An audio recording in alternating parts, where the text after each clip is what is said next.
Good day po mga bayang karerista. March 22, 2026, Sunday at Metro Turf Club. Start time at 2 p.m. Unahin ko na itong mga pa-shoutout kasi dalawa lang to. May pa-shoutout po si Sir Manuel Tades. Pinapa-shoutout niya lagi yung pinsan niyang si Boyet Flores ng Santissima Trinidad Street at yung kumpare niyang si Roby Santos ng Galas QC. Shoutout po sa inyo Sir Boyet Flores, Sir Roby Santos, Sir Manuel Tandes. Shoutout po sa inyong tatlo at maraming salamat po. May pa-shoutout po si Sir Romeo de la Serna. Pinapa-shoutout niya si Omay and Tanya from Makati. Shoutout po sa inyo, Sir Omay and Tanya. At sa din Sir Romeo de la Serna. Shoutout po sa inyong tatlo at maraming salamat po.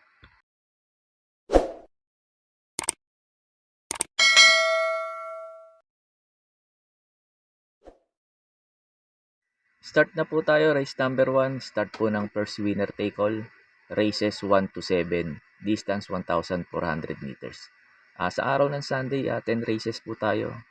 Race number 1, pang-primera ko dito. Numero 11, Strayson. Ito, nabababaan ako sa laban dito. Bigyan lang ng importansya na may-ari ito. Tingin ko, malaki chance na ito manalo dito ngayon. At tapos ang ganda pa position niya nasa labas. Tingin ko lamang ngayon dito to. Numero 11, Strayson. Tapos second choice ko, numero 5, Celebrity. Ito, Cambio Jinete, M.A. Alvarez. Tingin ko maganda rin itatakbo nito. Dihado pa dito to. Numero 5 na to, Celebrity. Tingin ko mag-uumento to. Kasi nga, M.A. Alvarez ang sakay ngayon. Tapos, third choice ko, numero 6, Advance Party to, Cambio Jinete, NC Lunar. Tapos tingin ko wala namang gaano mabilis. Baka mapabayaan sa unahan. Tingin ko malaki chance makatapos ng karera to. Numero 6 na to, Advance Party. Kaya po sa race number 1, pang-primera ko po numero 11, Strayson.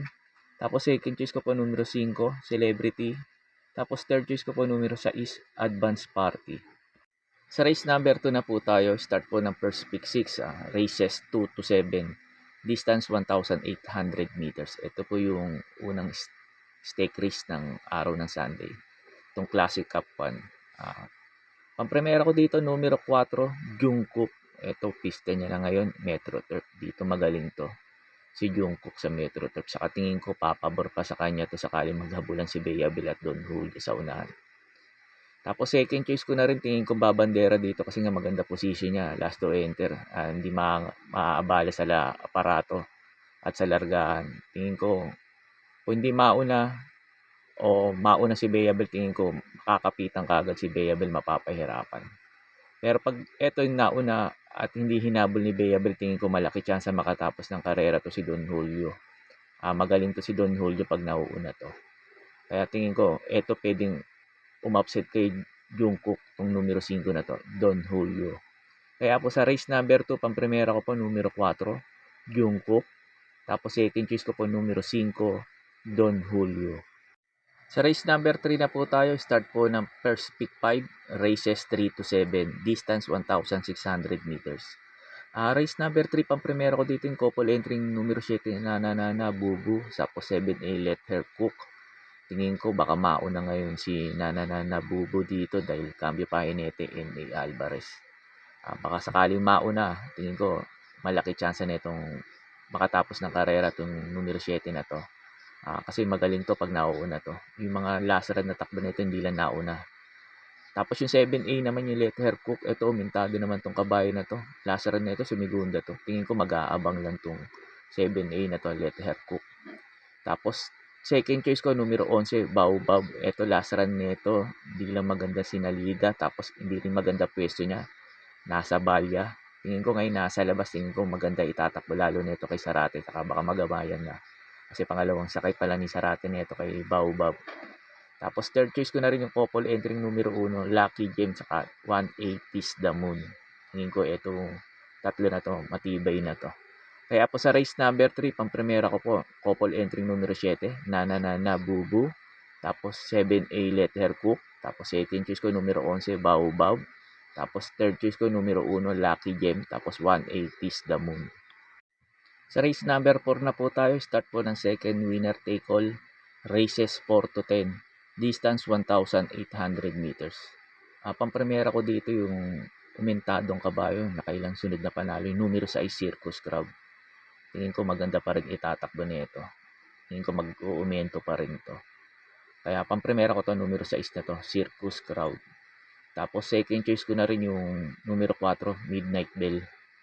Maganda lang isalida ulit at makasabay kaagad sa mabibilis. Tingin ko malaki chance nitong ulit makapanalo. Numero 4 na 'to, Midnight Bell. Tapos third choice ko numero 2, King James. Tingin ko kasi ito mauna eh. Hindi kaya ni Kings Cup ang ere nito eh. Pag ito napabayaan nila sa unahan, to numero 2 na to, King James, tapos ang ganda pa ng position niya, nasa numero 2. Tingin ko malaki chance makatapos ng karera to. Baka ma-upset sila nito. Numero 2 na to, King James. Kaya po sa race number 4, pang-primera ko po numero 6, Circus Crowd. Second choice ko po numero 4, Midnight Bell. Tapos third choice ko po numero 2, King James. Sa race 5 na po tayo, start po ng second pick 6, races 5 to 10, distance 1,400 meters. Dito sa race number 5, pag may kursunada po kayo, lalo na't mga dehado, pakidagdag nyo na lang po.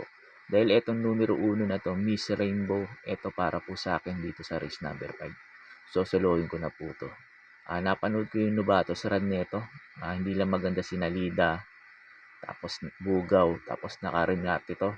Tapos nagrimate na nakapigil.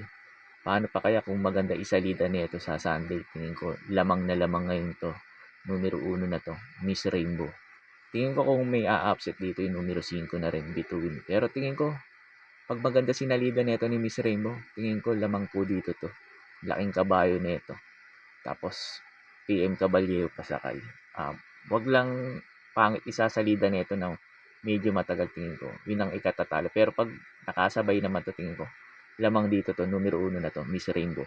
Pagkatapos nga pala ng info ko rito sa race number 5, in-upload ko po yung Novatos run nito ni Miss Rainbow saka ni Between, para magkaroon po kayo ng idea kung sosolohin nyo po ba si Miss Rainbow o magpo-protection pa kayo.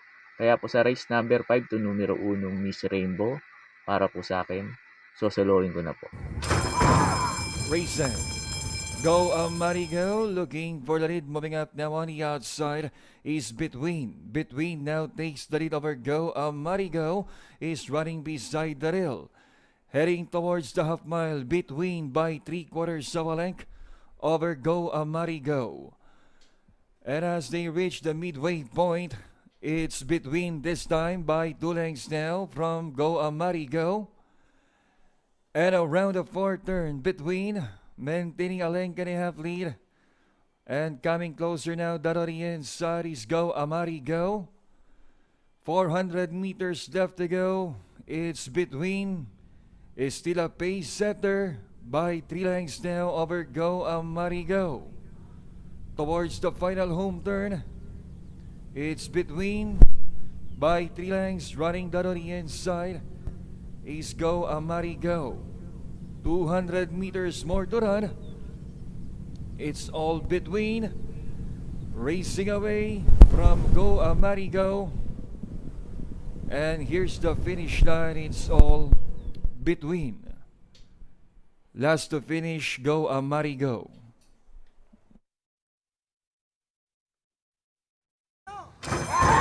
There, off and racing, Z Mischief to the other post, race for the leader. Silak Boys right behind in second, running in 30s, I Told Mama. Another gap by Miss Rainbow, and trading the group is Grand Marshal. Is still a pace setter, Z Mischief by Abananek, being hassled now by Silak Bo, joining them now on the outside.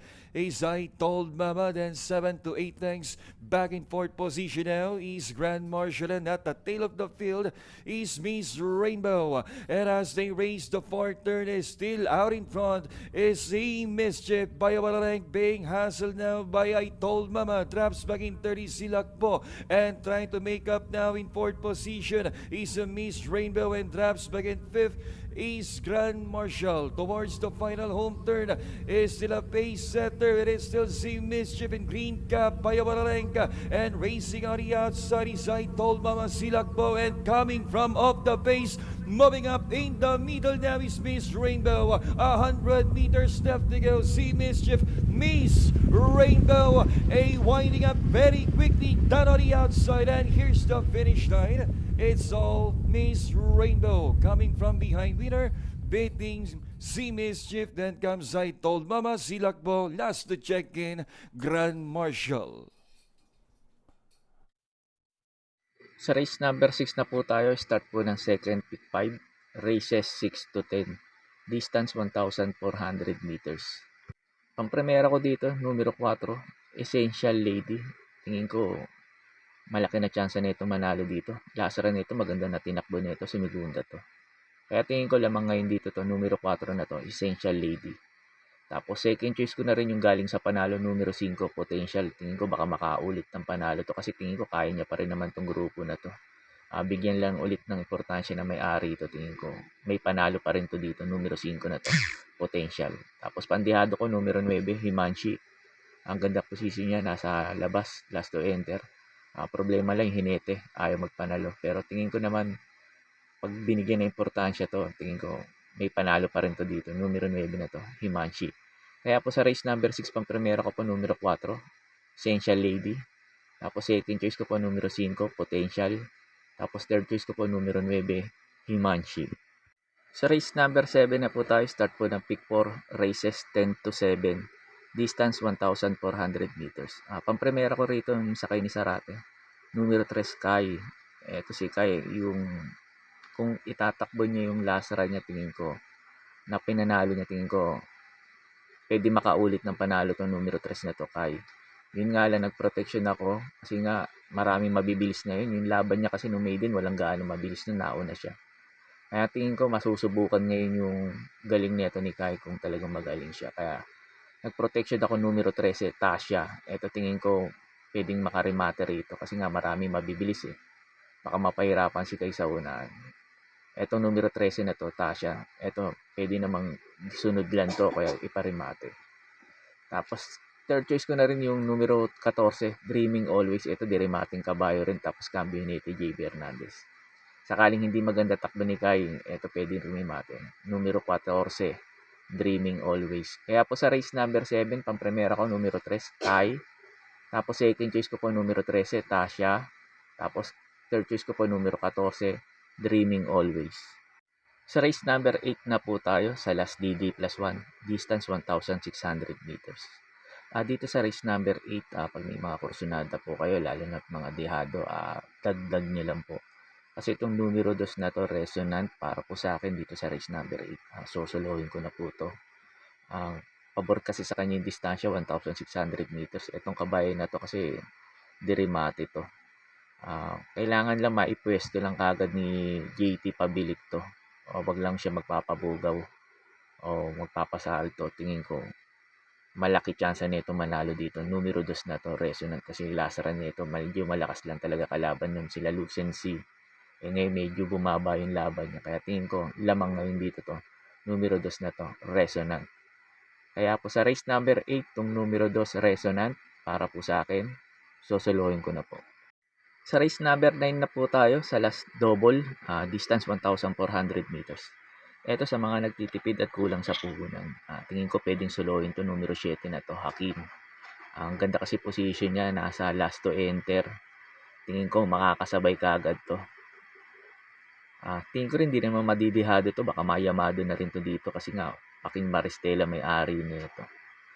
Kaya tingin ko lamang ngayon dito to, numero 7 na to, Hakim. Tapos pang protection ko yung couple entry numero 4, Catalytic sa 4A, mahusay ay. Kaya po sa race number 9, pang primera ko numero 7, Hakim. Tapos pang protection ko yung couple entry numero 4, Catalytic sa 4A, mahusay ay. Sa last race na po tayo, sa race number 10, bago nga pala ako magbigay ng info ko dito, makikiusap ulit po sana ako sa inyo na sana po mag-subscribe po kayo sa YouTube channel ko at pakitap na rin po yung notification bell para updated kayo. Tuwing mag-upload ako ng mga infos at videos ko po dito. Arnel Racing Tips, maraming salamat po. Sa last race na po tayo, sa race number 10, sa last forecast, distance 1,400 meters. Pampremera ko dito yung numero 8, Unforgettable. Ito, nabababaan na ako dito. Bigyan lang na importansya to, tingin ko lamang dito to. Numero 8 na to, Unforgettable na to. Tapos second choice ko na rin numero 10, Feisty. Maganda position niya, nasa labas. Tingin ko baka kasabay kaagad to o kaya mauuna. Tapos third choice ko na rin yung biyaherong may-ari, numero 5, Doña Chicha. Ito binabiyahe lang na may-ari ito. Pag ito nilabas, tingin ko wala na mauuna rito. Ito numero 5 na to, Doña Chichay. Kaya po sa race number 10, pang primera ko po numero 8, Unforgettable. Tapos second choice ko po numero 10, Feisty. Tapos third choice ko po numero 5, Doña Chichay. Yun lang po, and good luck and happy racing po mga bayang karerista.